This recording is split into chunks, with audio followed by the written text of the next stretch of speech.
Hello, welcome back to the channel. My name is Jesse. We're talking about the 5 things that you gotta have to have good grass-fed beef.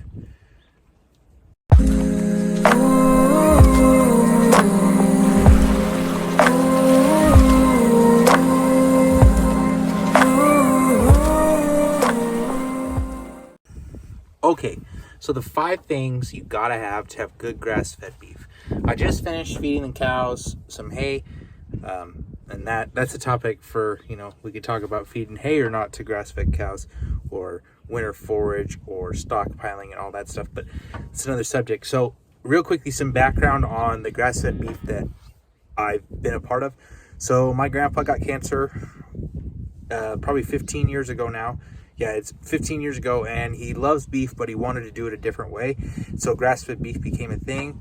And at first I was really against it, right? Like, I grew up in 4-H and fed corn to cattle and things like that, and had beef that was really good grain-fed beef. And then I was a long time coming, but I was a convert. It probably took 10 years before I truly was like, yes, if done correctly, grass-fed beef is a far superior product to corn-fed beef. And that's where I stand now. My wife and I recently purchased my grandpa's place. We're on 500 acres in south central Idaho, so the high desert. We water about 180 to 200 of those acres, so that's our mainstay as we irrigate and water. And that's how we survive. So we do have pretty harsh winters here, and we take that into account with our practices that we do here. So there's the background. The first thing you got to have for grass-fed beef is money. Now, this might be pretty obvious, but you got to have money to get started at some point, whether you're have a piece of property and you got to buy cattle, or you got to buy fence of some sort, or water tanks or hoses or things like that, or feed or salt. You got to have money to do that.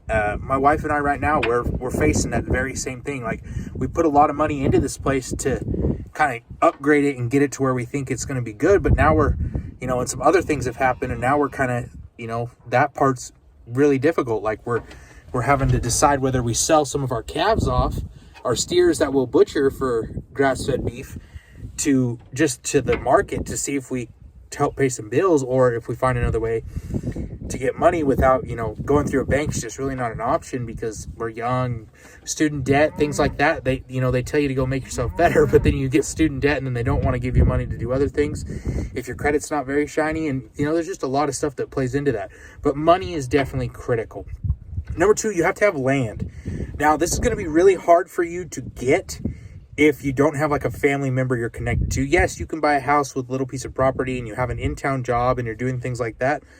Like I said, it all kind of depends. Like, you could be that person that has, 5, 10, 20 acres with your house, and that's great. And you have your in-town job, and you have a few cattle that you run, and you raise them to be grass-fed beef. I come from more from the perspective of doing it as a living, like actually making a living off the cattle itself and not going to town to do a job. So from my aspect, probably the best way for somebody to get started in a full-time ranching, grazing operation is to probably lease ground. You just kind of have to know people or work your way around it. There's a lot of different videos on the internet about leasing ground, but leasing ground is probably going to be your best bet. It's really hard to buy ground, and ground's super expensive. Even buying this from my grandpa, it was still, even though it was inexpensive ground with the water, it was still super expensive. It was still a lot of money to put out for relatively no return for quite a while. So that's something that you have to kind of deal with. So after you have the land, then you have to have grass, and you have to have really good grass. This is really a determining factor in the quality of the animal and how you can get them to finish properly. So typically in our area where we irrigate pasture for finishing of cattle, which is honestly probably in our area is the best way to do it, I think, in my opinion. You got to have a good combination of rye, brome, and orchard grass, so they just work well together as finishing pastures. You can go into that more and more. But for your specific area and your specific need, you're going to have to develop your pasture, whether that's with rotational grazing and management, or seeding pasture, or whatever you have to do.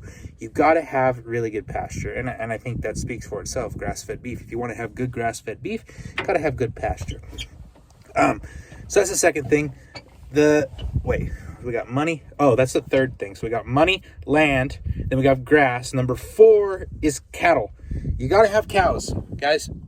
It's beef. You got to have cows. You guys see the little baby? Look at him. He's just born a couple days ago. We calve late March, early April to avoid the winter because we don't need to do that for grass-fed beef and meet the commercial market needs. It's just a lot easier that way. Anyway, you got to have really good cattle, and you need to know right off the bat that America's cattle system, almost 95% of it plus, is set up to meet the commercial market. At least half, if not more, probably more at this point, will not finish properly on grass. Okay, they just won't. You've got to find moderate frame cattle that come from usually grass background. Do not go to the sale yard and buy calves to finish on grass. It just won't work. Specifically, Farrow Cattle Company, you can look them up on the internet. It's super easy.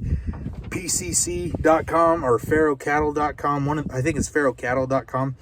They pretty much are the baseline, what everybody is, not the baseline, but the industry standard of what grass-fed genetics basically are.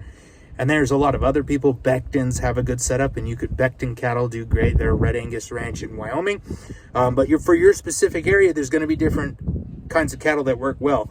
We typically stay with the Angus breed, Red and Black Angus. We prefer Red Angus. I'm not so uppity about Black Angus. I like the red cattle better than the black cattle. There's some parts of the country where South Pole cattle work really well. You're going to want to stick with English breeds, and I think I'll go into a more in-depth video on this specific subject, the 5 things you want to look for in cattle for grass finishing. But you typically English breeds, small framed, and you will be just fine. And no crossbreds. Don't just full bloods, full purebred cattle work better almost always on grass, besides genetic outliers, but we won't talk about that. So we've got 1 through 4. The 5th thing, and honestly probably the most important, is management. Guys, I can't tell you how much of this business is determined by management, whether you're transporting animals, marketing product, rotationally grazing, managing pastures, the programs that you implement to help your cattle succeed with salts and mineralization and handling cattle properly. Management will literally make or break this business just like any of the others. And I think they all go hand in foot, but management is super important, and you need to know that. These cattle were managed to become a specific way. Like, we started out with big cows. We had big cows. We cut the size down with smaller bulls, and we just kept continuing into that small framed over and over and over again, to the point where people taste our meat and go, that's not grass fed. Like, we are to the point now, and I don't mean to brag. We've done it enough years over and over that we're to the point that we can take a steer, which I think you should butcher steers and not heifers, but that's another subject for another day. We can take a steer, butcher it, send it off. People can taste it, eat it, try it, and people absolutely love it. It is super good beef, and management truly plays a very critical role. Anyway, guys, if you want to support the channel, there is a link in the description. You can check that out. We definitely could use some extra help right now. It's been really difficult lately. Really difficult. But we're still here. We're still kicking. We're going to get figured out. Whether we have these animals or not, we will still have grass-fed beef at some point in the future again. Hopefully sooner rather than later. And thanks for watching. Please like, subscribe, and comment. If you like these 5-thing videos, especially with the cattle, I really like the cow deal. If you want more videos like that about it, or get more in depth on this topic, comment below, and we'll see you guys next time. Thanks for watching American Beef Ranch.